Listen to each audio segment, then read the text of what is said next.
Bonjour mes amis, aujourd'hui nous allons voir ensemble comment automatiser une formule dans un tableau.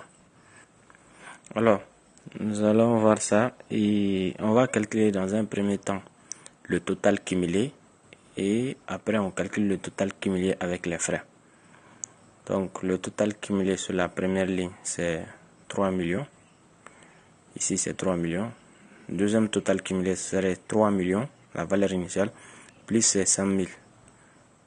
Voilà, mais égal. D'abord, pour mettre une formule, on commence toujours par égal. 3 millions plus, maintenant, les 100 000. Alors, je vous explique. Parce que en Excel 2019, on met arrobase, total, et puis crochet, le tout.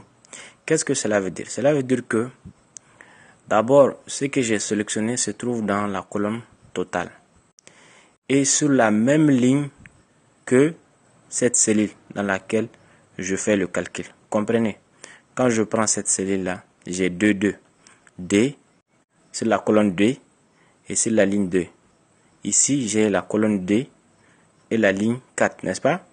Donc ici, c'est 2, 3 sur la colonne 2 et la ligne 3. Mais ils ont, avec 2019, c'est comme ça, ils écrivent. Ça signifie que je suis sur la colonne totale et sur la même ligne que la cellule dans laquelle je fais mon calcul. Je clique sur Entrée. J'ai le total cumulé. Maintenant, j'aimerais, si je continue à mettre cette formule dans toutes les cellules, c'est fatigant, n'est-ce pas? Donc, il y a un moyen pour automatiser ça. C'est simple. Je place ma souris, le curseur, sur ce point à l'angle droite en bas. Quand le curseur devient plus, je bloque le clic gauche de ma souris et je maintiens jusqu'en bas. Je pousse la souris jusqu'en bas. Voilà. Le total est fait. N'est-ce pas? Le total cumulé. Je vais faire la même chose ici. Total cumulé avec les frais de livraison. Je mets égal. Total cumulé plus frais de livraison, n'est-ce pas? Entrée. Donc j'ai le total directement ici. Mais quand vous remarquez, ici j'ai 3 millions. J'ai 3 millions avec plus 1000 francs, ça fait 3 millions 1000 francs, n'est-ce pas? Mais remarquez ici, 3 millions 100 000 plus 1000 francs, c'est toujours 3 millions 100 000. Ça veut dire que ça n'a pas bien calculé ici. Alors regardons la formule. C'est ici, total cumulé arrobase qui est ici. Plus B14. Alors qu'ici c'est B13. Donc on va essayer de voir les frais de livraison sur quelle colonne et ligne. C'est sur B13, n'est-ce pas? Donc ça choisit ici B14 qui est ici, qui n'est pas la partie. Ici aussi, ça va continuer à choisir. Ici c'est B16, vous voyez, ça continue.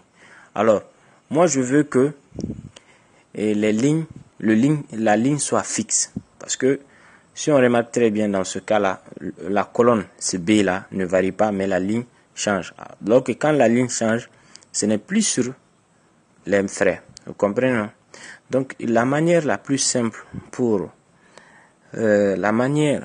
bloquer la ligne ou la colonne, c'est de mettre $ devant la ligne ou la colonne, la numérotation. Donc vous remarquerez avec moi ici que j'ai mis $. Ça c'est pour bloquer la ligne. Quand je mets $ avant B, avant la colonne, c'est pour bloquer la colonne. Vous comprenez? Je mets Entrée maintenant.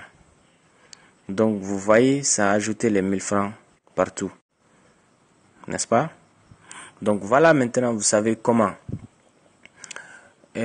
automatiser une formule dans un tableau et comment fixer une ligne ou fixer une colonne. Alors si c'est votre première fois, abonnez et activez la cloche de notification pour ne pas rater les prochaines vidéos.